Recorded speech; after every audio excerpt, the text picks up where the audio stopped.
Hi friends, இன்றைக்கி நாம் பாசிப்பருப்பு தோசை எப்படி பண்ணுறதுங்கிறத பார்ப்போம். இது ஆந்திரா ஸ்டைல். ஆந்திராவில் கொஞ்சம் காரமாக செய்வாங்க. நாம் இன்றைக்கி நம்ம ஸ்டைலில் பண்ணலாம். அதுக்கு முன்னாடி என் சேனல் சப்ஸ்கிரைப் பண்ணாதவங்க ரெசிபி ஆஃப் பானுக்கு சப்ஸ்கிரைப் பண்ணுங்கள். வாங்க ரெசிபிக்கு போகலாம். 1 கப் பாசிப்பயிறு, 1/2 கப் பச்சரிசி, ஒரு 2 டேபிள் ஸ்பூன் அளவுக்கு உளுந்து, ஒரு 1/2 ஸ்பூன் வெந்தயம், இது எல்லாமே சேர்த்து நல்லா வாஷ் பண்ணிவிட்டு நம்ம ஒரு 4-5 மணி நேரம் ஊற வச்சிடலாம்.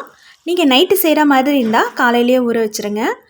காலையில் செய்கிற மாதிரி இருந்தால் நைட்டே ஊற வச்சுருங்க. இது பாருங்கள், இந்த மாதிரி ஊறி நல்லா வந்திருக்கு. இப்போ இதை நம்ம மிக்ஸி ஜாருக்கு மாற்றிக்கலாம். இப்போ அதோட ஒரு ஸ்பூன் சீரகம், 2 பச்சை மிளகாய், கொஞ்சமாக இஞ்சி, கொஞ்சம் கருவேப்பிலை, கொஞ்சமாக கொத்தமல்லி, தேவையான அளவு உப்பு, கொஞ்சமாக தண்ணி சேர்த்து இப்போ நம்ம இதை நைஸாக அரைச்சி எடுத்துக்குவோம். இந்த மாதிரி இப்போ இதை நம்ம ஒரு பவுலில் மாற்றிக்கலாம்.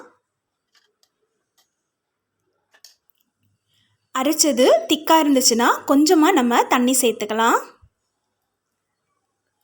தண்ணி சேர்த்துட்டு உப்பு செக் பண்ணிக்கோங்க.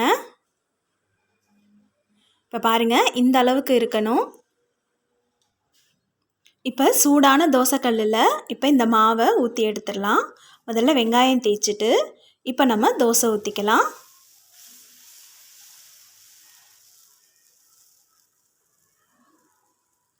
நல்லா ஸ்ப்ரெட் பண்ணி விட்டுட்டு கொஞ்சமாக வெங்காயம் சேர்த்துக்கலாம். வெங்காயம் தூவி விட்டுட்டு நல்லெண்ணெய் இல்லைன்னா நெய் சேர்த்துக்கோங்க. நான் நல்லெண்ணெய் சேர்த்துருக்கேன். ஒரு 30 செகண்ட் மூடி போட்டு வச்சுருவோம். அவ்வளோதான், குக் ஆகிடும். எடுக்கும்போது இந்த மாதிரி தோசை கரண்டியால் லேசாக தேய்ச்சி விட்டு எடுத்திங்கன்னா உங்களுக்கு எல்லா இடமுமே சமமாக வெந்திருக்கும். அவ்வளோதான், நம்மளோட பாசிப்பயிறு தோசை ரெடி ஆகிடுச்சு. மேலே தூவி விடுற அந்த வெங்காயத்தோட நம்ம இஞ்சி பச்சை மிளகாவும் சேர்த்துக்கலாம். நான் ஏற்கனவே பச்சை மிளகா சேர்த்து அரைச்சதுனால நான் பச்சை மிளகா சேர்த்துக்கலை. உங்களுக்கு வேணும்னா சேர்த்துக்கோங்க. குழந்தைங்க சாப்பிட்றதுனால நான் பச்சை மிளகா சேர்த்துக்கலை. பச்சை மிளகா சேர்த்தா இன்னமும் காரமாக ரொம்ப நல்லாயிருக்கும். ஆந்திரா சைட்லலாம் அப்படி தான் செய்வாங்க. நல்லா டேஸ்ட்டாக இருக்கும். ஸோ நீங்கள் சேர்த்துக்கோங்க. அதோட கேரட் திருவல், பீட்ரூட் திருவல் இந்த மாதிரி கூட மேலே டாப்பிங்ஸ் கொடுத்துக்கலாம். நம்ம இஷ்டம்தான். ரொம்பவே சூப்பராக இருக்கும். பாசிப்பருப்பு தோசைக்கு எல்லா சட்னியுமே ரொம்ப நல்லா இருக்கும். கார சட்னி, தக்காளி சட்னி, தேங்காய் சட்னி எல்லாமே சூப்பராக இருக்கும். இன்றைக்கி நான் ஆல் டைம் ஃபேவரட் தேங்காய் சட்னி தான் அரைச்சிருக்கேன். தேங்காய் சட்னியோட பாசிப்பயிறு தோசை ரொம்பவே நல்லா இருந்துச்சு. இப்படி ஒரு தடவை நீங்களும் ட்ரை பண்ணுங்கள். இந்த சேனல் பிடிச்சிருந்தா ரெசிபி ஆஃப் பானுவுக்கு சப்ஸ்கிரைப் பண்ணுங்கள். தேங்க்யூ.